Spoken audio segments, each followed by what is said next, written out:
সাভার লোকালয় থেকে একটু গ্রামে ছোট্ট একটি মেলা, আমচুরি, ফাজলামো, ভর্তা, ঘোরানি আইসক্রিম, নৌকা সফর।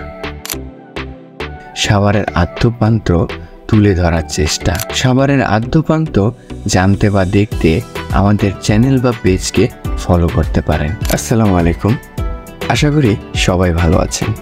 আজ আমাদের গন্তব্য ফুডনগর স্কুল মাঠ, যা সাভার বাস স্ট্যান্ড থেকে একটু ভিতরে। সাভার বাস স্ট্যান্ড থেকে ফুটওভার ব্রিজ পার হয়ে বাজার রোডে যাব। সেখান থেকে অটোরিকশা করে বালুরঘাট।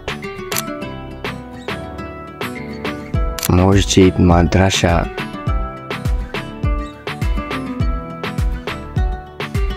ঢাকা শহরের মতো অলিগলি একটু পর পর মোচর।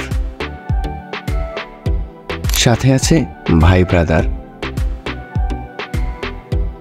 একটু পরেই বালুরঘাট। যে রোদ, তার তাপে অর্ধেক সিদ্ধ।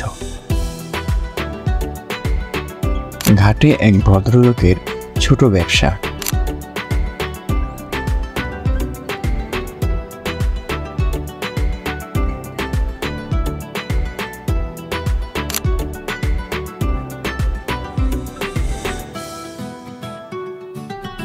অপেক্ষায় আছি নৌকার, কখন আসবে। ওই পার থেকে যাত্রী নিয়ে এই পাশে আসবে, অবশেষে নৌকায়। এটি বংশী নদী নামে পরিচিত। একসময় খুব গুরুত্বপূর্ণ নদী ছিল নামাবাজার ব্যবসায়ীদের জন্য। নদী পার হয়ে নামলাম ওই পার, ভাড়া দিয়ে হাঁটা শুরু। তারপর আবার অটোরিকশা। গন্তব্য ফুডনগর স্কুল। সেখানে অনুষ্ঠিত হচ্ছে স্কুলের আঞ্চলিক মেলা, যা প্রতি বছরই হয়। পৌঁছালাম সেখানে, কিন্তু প্রচণ্ড রোদ থাকার কারণে মানুষ নেই, তাই ছাওয়া জায়গায় বসা। সন্ধ্যা হলে নাকি মানুষ আসে, আমরা তার অপেক্ষায়। এর মাঝে সময় পাওয়ায় মানুষ শূন্য বাড়িতে আম চুরি করার প্রস্তুতি নেই। আম চুরি করা হচ্ছে। পাড়া হলে ভর্তা হবে। আসলে বাড়িটি আমার এক বন্ধুর, তারা কেউই বাসায় না থাকায় আমরা আম দিয়ে সময় কাটাচ্ছি। আম পেড়ে তা ছুলে ভর্তা বানানোর কাজ চলছে। ভর্তার কামলাতে আছেন বিশিষ্ট ইম্পোর্টেড ব্যক্তি বরিশিল্লা রিফাত। সাথে আমরা আছি মহাখাদক। আম মারাত্মক টক ছিল, তবুও একটি আস্ত আম খেয়ে ফেলা আমি।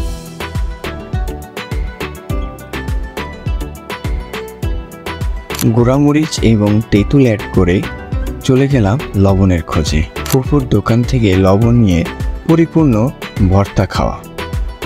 অপেক্ষা শেষে হলো সন্ধ্যা। আসলেই অনেক মানুষ, চাকচমক অবস্থা। ঢুকতেই ঘোরানি আইসক্রিম। আসলে এর নাম কি জানি না, কিন্তু আইসক্রিম এতটুকু জানি।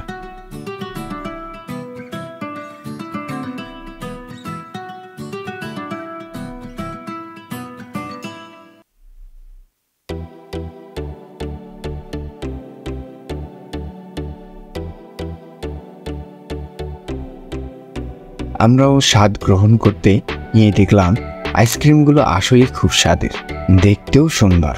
ভিতরে যেতে চোখে পড়ল দোলনা নৌকা, নাগরদোলা। এছাড়া সাধারণত মেলায় যা থাকে তাই, যেমন নিমকি, সন্দেশ, আলু ভাজা, ডিম কেক।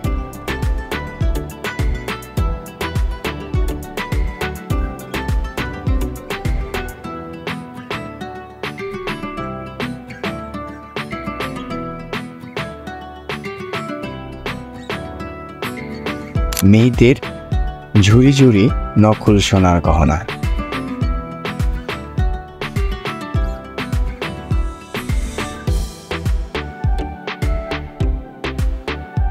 সাজনি,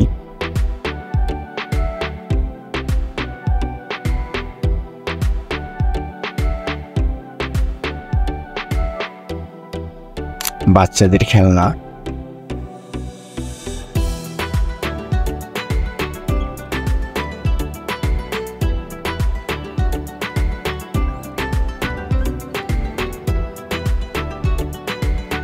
বাচ্চাদের ছোট ঘোড়ার দোলনা। এই তো ছোট গ্রামের ছোট মেলা। তবে আমার মতে প্রধান আকর্ষণ ছিল আইসক্রিম, দোলনা নৌকা। এছাড়া সব কিছুই কমন। এইরকম ছোটোখাটো মেলা ছোটোখাটো গ্রাম বা এলাকায় করা উচিত। অবশেষে বিদায় নেবার পালা। সাভারের আদ্যপান্ত দেখতে আমাদের ফলো করতে পারেন। আল্লাহ হাফিজ।